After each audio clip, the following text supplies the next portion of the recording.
2 दिन पहले मोरबी में एक दिल दहलाने वाली घटना हुई। पूरे देश ने देखा कि किस तरह से मोरबी का पुल टूटने से सैकड़ों लोग उस पुल से पानी में गिर गए। 130 से ज़्यादा लोगों की मृत्यु हो गई। कई लोग घायल हैं, सिविल हॉस्पिटल में हैं उस डिस्ट्रिक्ट में, और अभी तक उनका इलाज चल रहा है। और कई लोग अभी भी अपनी जान बचाने के लिए जीवन और मृत्यु के बीच में जूझ रहे हैं। जिन जिन परिवारों ने किसी को खोया है, जो घायल हैं, अस्पताल में हैं, पूरे देश की सांत्वना, पूरे देश की सहानुभूति उनके साथ है। लेकिन आज इस मौके पर सिर्फ सांत्वना और सहानुभूति काफी नहीं है। आज पूरा देश ये सवाल पूछ रहा है कि मोरबी का ये पुल कैसे टूटा। आज पूरा देश जानना चाह रहा है कि मोरबी का पुल टूटने के पीछे किसका हाथ है। तो आज गुजरात की सरकार को, भारतीय जनता पार्टी की सरकार को मोरबी के पुल के बारे में सवालों का जवाब तो देना पड़ेगा। आज पूरा देश जानना चाहता है कि ये भारतीय जनता पार्टी का कैसा भ्रष्टाचार था जिसकी वजह से 130 करोड़ 130 लोग अपनी जान खो बैठे हैं। आज पूरा देश ये जानना चाह रहा है कि भारतीय जनता पार्टी की गुजरात सरकार ने कैसा भ्रष्टाचार किया कि सैकड़ों लोग घायल हो गए, 130 लोगों से ज्यादा की जान चली गई।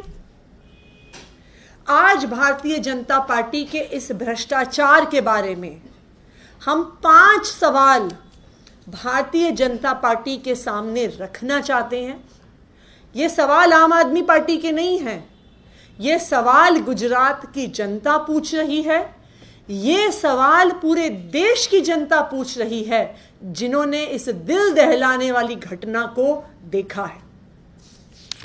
हमारा पहला सवाल ये है कि जब मोरबी के पुल का पुनर्निर्माण होना था तो इस पुल के पुनर्निर्माण का काम एक ऐसी कंपनी को क्यों दिया गया जो घड़ी और CFL बल्ब बनाती है, जिसके पास सिविल इंजीनियरिंग का, ब्रिज बनाने का, हाईवे बनाने का कोई एक्सपीरियंस नहीं है। तो पहला सवाल यह है कि बिना एक्सपीरियंस वाली कंपनी जो घड़ी और CFL बल्ब बनाती है उसको मोरबी का पुल का पुनर्निर्माण का कॉन्ट्रैक्ट क्यों दिया गया। दूसरा,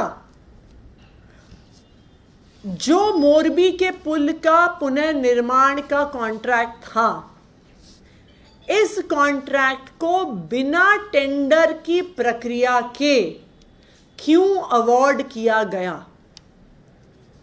दूसरा सवाल मैं फिर से दोहरा रही हूं कि मोरबी के पुल के पुनर्निर्माण का ठेका बिना टेंडर की प्रक्रिया किए क्यों दिया गया।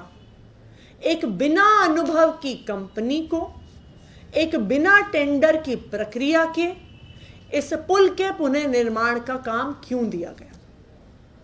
हमारा तीसरा सवाल जो भारतीय जनता पार्टी का भ्रष्टाचार सामने लेके आता है कि जब पुल का पुनर्निर्माण 8 महीने में होना था कॉन्ट्रैक्ट के अनुसार, तो मात्र 5 महीने में उस पुल को क्यों खोला गया। किसके दबाव में उस पुल को समय से पहले, कॉन्ट्रैक्ट में दिए गए समय से पहले खोला गया। हमारा भारतीय जनता पार्टी के भ्रष्टाचार के बारे में चौथा सवाल, जिस कंपनी को पुल के पुनर्निर्माण का कॉन्ट्रैक्ट मिला वो गैर अनुभवी कंपनी जो CFL बल्ब और घड़ी बनाती है, उस कंपनी ने आज तक भारतीय जनता पार्टी को कितना चंदा दिया है, यह भारतीय जनता पार्टी देश के सामने रखे। उस कंपनी के भारतीय जनता पार्टी के नेताओं के साथ क्लोज लिंक्स हैं, उन नेताओं का नाम सामने रखें। आज पूरा देश ये जानना चाह रहा है कि इस कंपनी का भारतीय जनता पार्टी से क्या संपर्क है, किन नेताओं से सांठगांठ है और इस कंपनी ने भारतीय जनता पार्टी को कितना चंदा दिया है, इसको भारतीय जनता पार्टी देश के सामने रखे। हमारा भारतीय जनता पार्टी के भ्रष्टाचार पे 5वां सवाल कि जब 130 लोगों की जान चली गई, जब सैकड़ों लोग घायल हो गए, जब पूरे देश का दिल दहल गया इस हादसे को देखकर, तो फिर जो एफआईआर दर्ज हुई मोरबी का ब्रिज टूटने पर, उस एफआईआर में जिस कंपनी को ठेका मिला है उस कंपनी के मालिक का नाम क्यों नहीं है? वहां पे जो टिकट बेच रहे थे, जो सिक्योरिटी गार्ड थे, उन लोगों का नाम एफआईआर में है, लेकिन कंपनी के मालिक का नाम एफआईआर में नहीं है।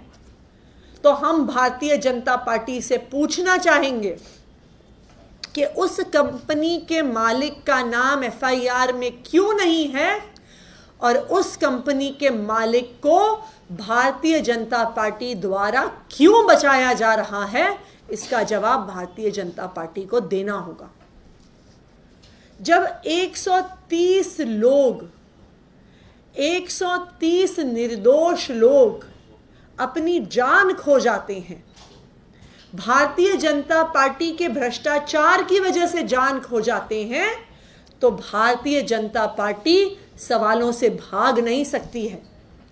भारतीय जनता पार्टी को अपने भ्रष्टाचार के बारे में सवालों के जवाब देने होंगे, क्योंकि पूरे देश के लोग आज भारतीय जनता पार्टी के भ्रष्टाचार के सवालों के जवाब चाहते हैं। धन्यवाद।